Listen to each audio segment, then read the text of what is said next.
Artificial intelligence is the current hot topic in modern society. Education is also feeling the pressure of its emergence.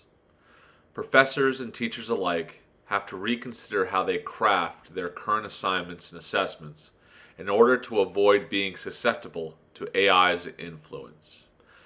As the debate rages on about the ethical and moral uses of AI in the classroom, there are a few free tools that help detect AI's presence in students' work.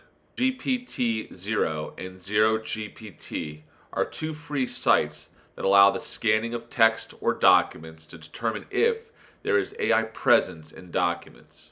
It is of paramount importance to point out that these tools are meant to be for rudimentary diagnosis and not as tools for full-scale investigation into cheating or subterfuge. The tool is fairly straightforward. Either copy and paste a block of text into the page or upload a file. The scan occurs almost instantaneously. Here's an example of text from my dissertation that is 100% written by yours truly. It returns a probability score back to the user, as you can see, written by me. Here is a passage that was generated by AI.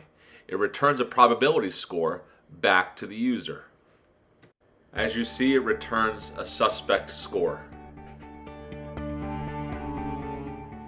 If you like SOE Tech Tips, please consider subscribing to my channel.